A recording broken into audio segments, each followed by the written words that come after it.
Bonjour, bienvenue dans les interviews des leaders inspirants vers un engagement et un management conscient pour harmoniser le monde qui nous entoure. Aujourd'hui, j'ai la joie et l'émotion de recevoir Hubert Mention. Hubert, bonjour. Bonjour Sandrine. Venu du Canada. Le cœur de l'homme, éloigné de la nature, devient dur, disait un chef Lakota du Canada. La nature nous invite à revenir au cœur de nous-mêmes. Elle nous connecte à notre nature profonde. Et quand on se connecte à cette nature profonde, à notre nature d'être, on peut également se connecter à nos valeurs, les transmettre, les vivre. Hubert, tu l'as expérimenté suite à une expérience douloureuse. Tu es parti vivre 8 mois en forêt. Et cette expérience t'a transformé. C'était comme une deuxième naissance. Tu en témoignes dans ton livre « La voix du chagrin d'amour ». Et suite à cette expérience, tu as été curieux de comprendre mais qu'est-ce qui se passe dans la nature ? Comment ça agit au niveau de mon psychisme, de mon mieux-être suite à tout ça. Et de là, tu as épluché, tu as décortiqué de nombreuses études scientifiques et tu en as créé l'Université dans la nature au Québec, au Canada, afin de transmettre autour de toi les bienfaits et les merveilles que la nature peut nous offrir. Alors, la toute première question, c'est vraiment qu'est-ce que ça t'a apporté, cette expérience de 8 mois en nature ? Qu'est-ce que ça a révélé comme valeur importante pour toi ? Je crois que la première chose que j'ai expérimentée, c'est la perte. C'est la perte. La perte de repères, la perte de but, la perte de beaucoup de choses. Et cette perte a amené le dépouillement. Le dépouillement m'a permis en tout cas de me connaître. Le dépouillement permet de savoir ce qu'il y a au centre de nous. Et souvent je me suis dit que finalement, ce qu'il y a au centre de nous, c'est peut-être simplement une valeur, une seule, qui essaye de se manifester, qu'on rencontre de temps en temps. Mais je crois que c'est un voyage vers le centre en fait. Le dépouillement, c'est un voyage vers le centre. C'est tout à fait le contraire du wellness et du bien-être. Et moi, personnellement, je suis tout à fait opposé à toute cette idéologie du bien-être. Je pense que c'est tout à fait l'inverse. L'humain n'évolue qu'à cause d'un mal-être. Il ne veut changer que parce qu'il ressent un mal-être. Et c'est ça qui lui permet de se dépasser et d'aller chercher ce qu'il y a justement au centre. Donc c'est ça, c'est une expérience de mal-être au début, c'est une expérience de perte, c'est une expérience de dépouillement, et puis de découverte. Mais je ne veux pas non plus faire croire que c'est toujours comme ça. Il y a des gens qui, après être passés par les choses par lesquelles je suis passé, se sont suicidés. Donc je n'ai pas du tout l'intention de dire aux gens faites ça, c'est pas du tout ça. Moi c'est juste ce que j'ai fait moi. C'était d'une certaine manière un peu inconscient, parce que je ne me rendais pas compte de ce dans quoi j'allais. Ça a eu le bonheur de me faire ce que ça m'a fait, mais bref, c'est quand même dur, c'est quand même spécial. Et qu'est-ce que ça t'a apporté ou quelle valeur est-ce que ça a mis en lumière pour toi ? Donc dans ce genre de trajet, dans le trajet que j'ai suivi, il y a un moment donné où tu ne peux pas accepter les faux fuyants. Parce que tu tournes en rond. Et très souvent, on essaye quand même toujours de faire un mouvement d'évitement de certaines questions. Mais quand tu es seul, qu'il n'y a personne autour de toi, et qu'il n'y a même peut-être pas d'avenir, tu es obligé à un moment donné de faire face. Et de faire face à ce que tu vois comme étant ta vérité de ce moment à toi. Et c'est un choc. Bon, moi, ça a été un choc. Mais ça m'a amené ça m'a fait prendre conscience d'une qualité très importante, d'une vertu très importante qui est la sincérité. Pour moi, la sincérité, je place ça au-dessus, je pense. La sincérité avec le désintéressement, je place ça au-dessus de toutes les autres qualités. Si un être humain est capable d'être sincère avec lui, mais aussi avec un autre, et qu'il est capable de désintéressement, ça fait un contact humain qui vaut vraiment la peine, qui peut aider et qui est irremplaçable. Rien qu'un regard sincère et désintéressé, rien que regarder quelqu'un de manière sincère et désintéressée, c'est déjà énorme. Moi, je sais qu'il y a des gens qui m'ont fait beaucoup de bien avec un seul regard. Un seul regard. Donc c'est ça, c'est la sincérité et le désintéressement. Le désintéressement, c'est très dur parce que c'est très rare à trouver. C'est même difficile à faire accepter qu'on s'intéresse à quelqu'un de manière désintéressée. Il y a beaucoup de gens qui ne peuvent pas concevoir ça. Et que donc, quand on s'intéresse à eux, ils croient qu'il y a un intérêt quelque part, et ils le cherchent, et alors ça détruit toute la relation possible. Mais voilà les deux qualités qui me semblent fondamentales. Comment penses-tu les transmettre, enfin les partager au quotidien et au travers de l'université dans la nature en particulier? Je pense qu'il n'y a qu'une façon de les transmettre, c'est l'exemple.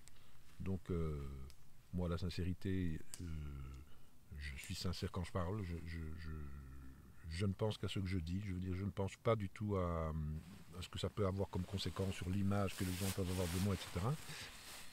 Et le désintéressement, c'est qu'en fait, il faut sortir de la conscience de soi. C'est-à-dire qu'à un moment donné, si tu t'intéresses vraiment à quelqu'un, ou pas à quelqu'un, même à quelque chose, il y a comme un mouvement physique de la conscience qui fait que elle sort de toi et elle s'applique à la chose ou à la personne avec qui tu es. Et toi, tu t'oublies. Donc, je pense que ça se transmet comme l'argent, en fait. C'est parce que ça se donne. Quand on donne ça à quelqu'un, il le reçoit. Peut-être qu'il ne le reçoit pas tout de suite, mais il l'a reçu et il va continuer à le transmettre. Donc c'est ça, je pense. C'est qu'il faut le donner. Il faut donner la sincérité et le désintéressement pour les transmettre. Et par rapport à l'université dans la nature, parce que j'ai la chance de suivre tes transmissions, tes cours, et tu les transmets vraiment, mais je peux le dire, avec déjà passion, et on sent ta sincérité dans ta transmission. C'est-à-dire, la sensation, c'est que tu donnes tout, parce qu'il y a cette passion, et tu témoignes sincèrement de ce que tu as appris et de ce que tu as vécu. Donc, voilà, comment tu pourrais le partager, ou qu'est-ce que tu aurais envie de dire? Parce qu'en fait, tu sais, avant, moi j'étais avocat, donc j'ai passé mon temps à défendre des tas d'histoires des gens. Mais il y a quelque chose qui s'est passé avec l'université dans la nature. L'autre jour, il y a quelqu'un qui me dit merci de porter l'université dans la nature. Et moi j'ai répondu très sincèrement, mais en fait c'est plutôt l'inverse, c'est l'université dans la nature qui me porte. Moi, je n'ai pas l'impression j'ai pas du tout l'impression de porter une cause. J'ai beaucoup plus l'impression d'être habité par une cause. Donc, pour moi, en fait, ça ne représente aucune difficulté. C'est fatigant parfois, etc. Mais je ne fais pas un effort, si tu veux. Moi, tu sais, il faut apprendre à se vider. Et c'est ce que je disais tout à l'heure avec la perte. On doit tous apprendre à nous vider pour devenir capable de transmettre. Mais si les tuyaux ne sont pas vides, on ne peut rien transmettre. Et donc il faut enlever, et à partir de ce moment-là, il y a une transmission qui se fait de façon naturelle, avec des scories, parce que les tuyaux ne sont jamais complètement vides. Alors il y a des parties de soi, mais c'est ça en fait. C'est que quand on est habité par quelque chose, il y a beaucoup de difficultés qui s'effacent. Mais alors, quelles sont les valeurs de l'université dans la nature? La première valeur de l'université dans la nature, c'est la simplicité. Nous sommes pour la simplicité. La simplicité dans les rapports humains, la simplicité dans les moyens, la simplicité. La simplicité. La deuxième, évidemment, c'est la nature. Mais la nature, qu'est-ce que ça veut dire? C'est un grand débat de savoir ce que ça veut dire la nature. Mais nous, ce qu'on veut faire à l'université dans la nature, c'est positionner la nature comme un outil de santé publique. Donc dire aux gens, la nature n'est pas seulement un décor de loisirs, c'est un outil de santé. Et moi, mon rêve, c'est un jour que l'université dans la nature ait un très très vaste terrain sur lequel on peut proposer aux gens de venir se retrouver dans la nature. Sans endoctrinement, parce que moi je ne supporte pas l'endoctrinement, et donc sans enseignement de nature spirituelle. Les gens viennent, on leur explique comment la nature les impacte, et puis le reste, ils font le travail tout seuls, et ils se retrouvent tout seuls.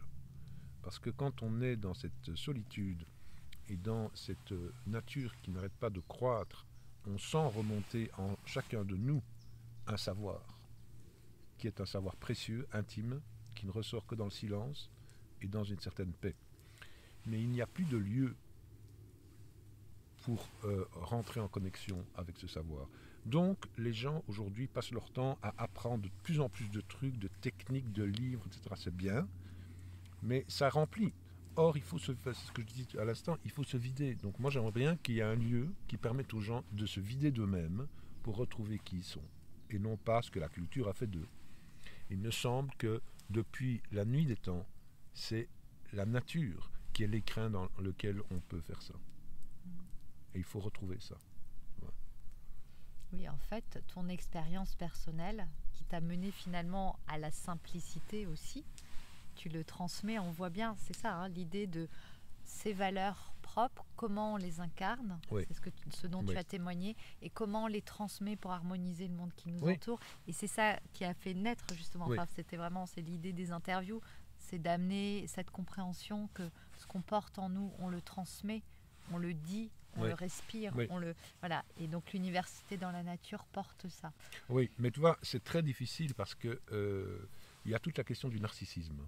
Voilà, qui est une question. Moi, je vois que dans le monde du développement personnel, dans le monde du yoga, dans le monde de tous ces trucs-là, il y a un narcissisme épouvantable.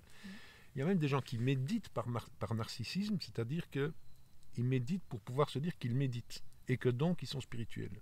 C'est un piège énorme, le narcissisme, là-dedans. Et là aussi, tu sais, il faut. C'est pour ça que moi, j'ai toujours.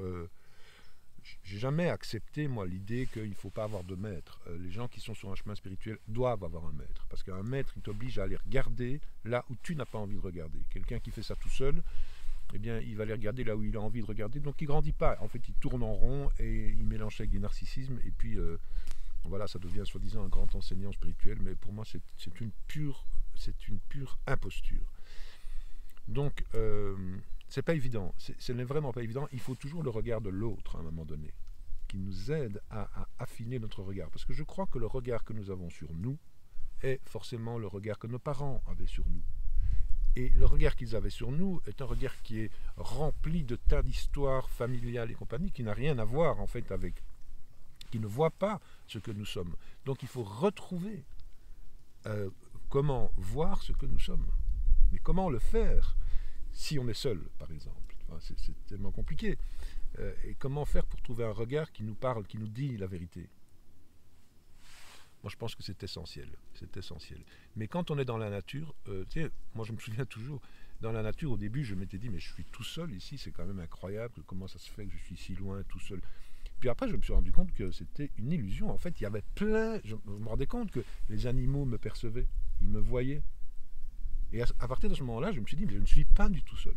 Il y a plein de vivants qui me regardent, mais c'est moi qui ne me vois pas. Et donc je dis que je suis seul. Mais c'est faux. Et donc c'est comme ça que peu à peu, moi j'ai retrouvé une sorte de communauté avec le vivant, en disant, ben oui, je ne les vois pas, mais en fait, ils ont des yeux comme moi, ils perçoivent que je suis là. Et nous sommes tous ensemble au même endroit.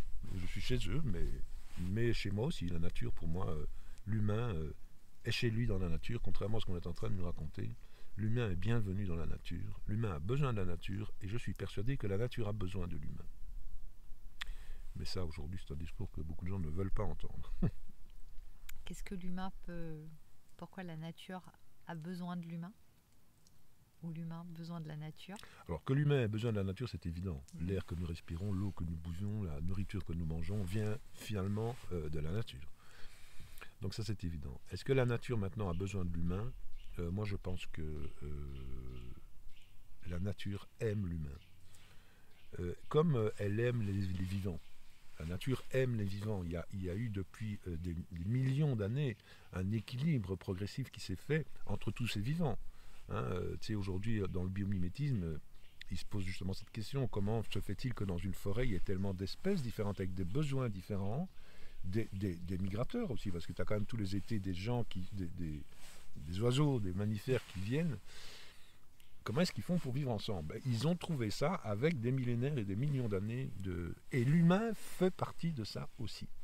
L'humain fait partie de ça aussi. Alors, par exemple, il est évident qu'un pommier a besoin d'un humain pour se reproduire. Hein? Alors, tu me diras, il n'y a pas que les humains. Non, mais enfin, le fait que la pomme fasse la pomme, qu'on croque la pomme, et puis qu'on aille finalement faire voyager sa semence, c'est une manipulation par le pommier de l'humain et des autres mammifères et des oiseaux. Donc, si tu veux, c'est une idée aujourd'hui qu'on a complètement perdue de vue parce qu'on est obsédé par l'idée que l'humain est mauvais pour la nature. Mais moi, je conteste complètement cette idée. Mais je crois que l'humain, que la nature, depuis toujours, a d'ailleurs un peu manipulé les humains, comme les autres animaux, pour se servir d'eux et prospérer. Mais on ne peut plus penser ça si on pense que l'humain ne fait pas partie de la nature. Là, c'est clair que si on dit l'humain ne fait pas partie de la nature, ben alors à quoi sert l'humain dans la nature? À rien. Mais c'est une erreur historique, philosophique, scientifique. L'humain est un être de nature. Et l'étymologie du mot nature? Ah, Parce l'étymologie. que ça va nous ramener à quelque chose aussi quand on Oui. comprend l'étymologie. Ben c'est ça, c'est donc de naître. Hein. C'est la même racine que le mot naître. C'est cette idée de croissance.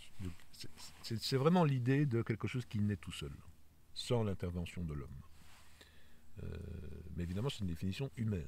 Si on demandait à la nature comment elle se définit, je ne crois pas qu'elle dirait ça. Mais l'humain a défini la nature de tout temps, et enfin pratiquement partout, sauf quelques exceptions, comme la définition de l'autonomie. La nature, c'est ce qui est autonome. Elle se guérit toute seule, en principe, elle pousse toute seule, etc. Et donc, je crois que ce qui est en très grand danger aujourd'hui, c'est l'autonomie de l'humain. Parce que aujourd'hui, on commence à être pensé par des machines. Il faut absolument combattre avec acharnement pour retrouver et conquérir cette autonomie et cette liberté. Et donc, quand on est dans un milieu autonome, on prend goût à cette autonomie et on dit moi aussi je veux être autonome.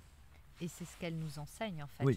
la nature. Et quand on comprend comment cette autonomie peut se faire à l'intérieur de notre corps, il y a quelque chose que nous-mêmes nous pouvons décider de mettre en œuvre. Oui. Et c'est aussi une des transmissions de l'université dans la nature, d'amener les gens à cette autonomie. Absolument. C'est l'autonomie contre l'endoctrinement, tu vois. Nous leur disons, nous les emmenons dans la nature, par exemple, mais c'est pas pour qu'ils s'abonnent à des activités qui vont durer des mois. Non, c'est pour qu'après, ils continuent tout seuls. Et même être... Combien de gens peuvent encore penser par eux-mêmes? Il faut aussi retrouver l'autonomie de la pensée. Qu'est-ce que je pense exactement? Mais parfois, il faut très longtemps pour trouver ça. Il faut penser lentement. Et aujourd'hui, on pense trop vite. Il faut penser lentement, comme poussent lentement les arbres.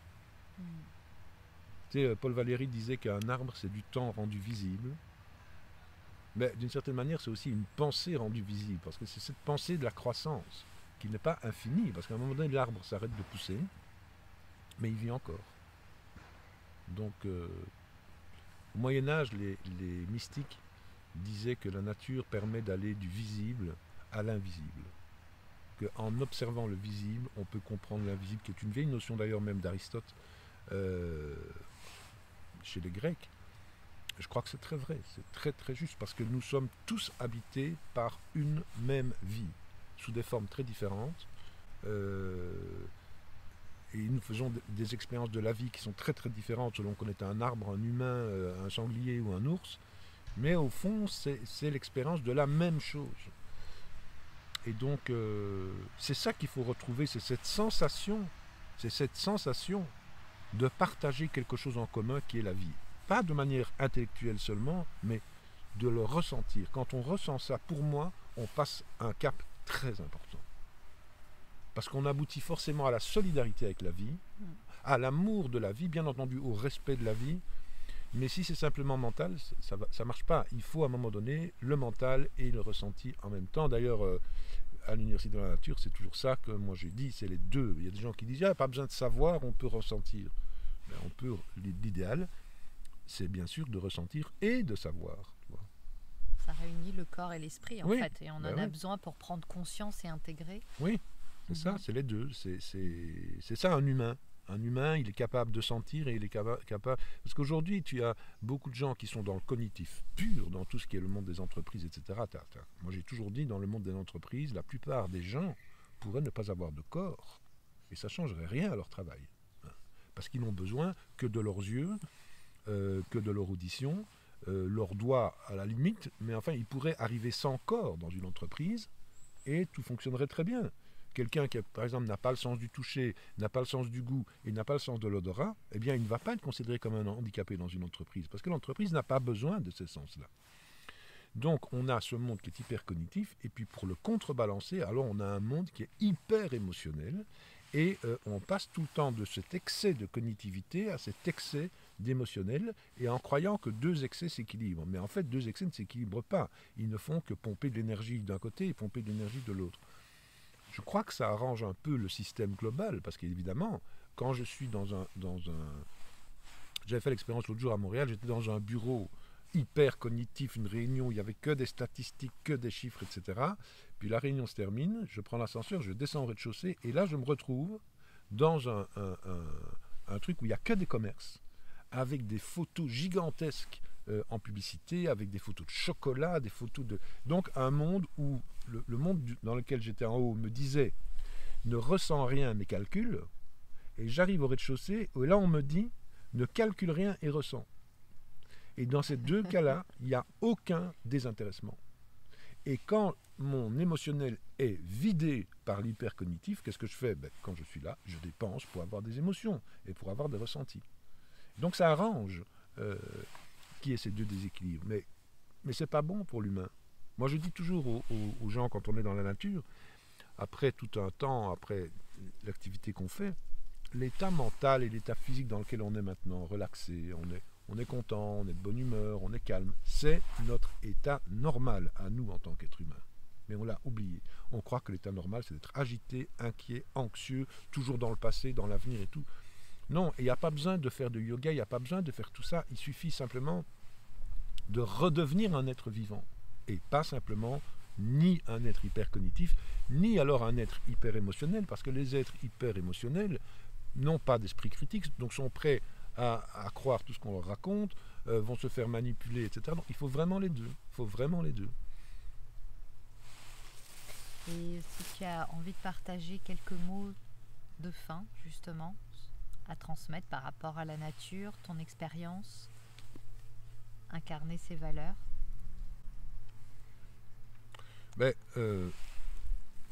Moi je dirais que le chemin le plus difficile, c'est le chemin de l'acceptation. Mais on n'a pas le choix. Il faut aller vers l'acceptation de soi. Et l'acceptation de soi n'est pas un jugement. Parce que l'acceptation de soi, c'est de se dire « je suis comme ça maintenant ». Alors peut-être que je serai mieux après, que j'ai déjà été mieux, etc. Mais ce qui est super important, c'est de pouvoir se dire « voilà, maintenant c'est comme ça que je suis et je l'accepte ». Je ne vais pas lutter contre ça, je ne vais pas essayer de devenir meilleur, je n'en suis pas là pour l'instant, je suis à la simple étape du constat. Pour moi, c'est à partir de ce moment-là que tout commence, quand on arrête de se juger. Et aujourd'hui, il y a tellement de possibilités de devenir plus cela et d'améliorer son ceci et d'augmenter son cela, qu'on n'a plus le temps de se dire simplement, voilà, maintenant je me place devant moi et je me vois et je ne me juge pas et tout ça j'accepte. Ça ne veut pas dire que je l'applaudis, mais je l'accepte et je dis que c'est comme ça. Pour moi, c'est à partir de ce moment-là que tout commence, mais que de destruction parfois il faut avant d'arriver à ce moment-là.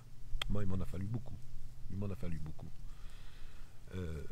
Donc moi, je crois vraiment que l'idéal, c'est de vraiment pouvoir aller dans la nature seul, tu vois, pas dans des conditions comme moi j'ai fait, mais dans la nature, dans un endroit plus ou moins confortable, dans la solitude, laisser passer les premiers moments qui sont très difficiles parce qu'on se heurte à tout ce qu'on a en nous et qu'on veut toujours éviter. Et puis après, il y a un apaisement qui vient. Et je suis tout à fait persuadé qu'au cœur de chacun d'entre nous se trouve, c'est ce que j'avais écrit dans La Voix du chagrin d'amour, au cœur de chacun de nous se trouve un être qui ne souffre pas. Et il faut le retrouver. Il faut retrouver cet être en soi. Et il n'y a que nous qui pouvons le faire. Je pense que ça, c'est l'être qui a au cœur de tout être humain. Un être qui ne souffre pas, et qui ressent, et qui vibre, et qui aime, et qui pense, mais il n'est pas atteint par la souffrance. Et c'est nous, ça. Merci Hubert. Merci à toi. Au cœur de la nature. Voilà. Revenir à son être. J'espère que les paroles d'Hubert vous auront inspiré, questionné. Et si vous avez envie d'en savoir plus sur l'université dans la nature, unature.org. Merci et à bientôt pour de nouvelles interviews. Merci Hubert. Au revoir Sandrine, à bientôt.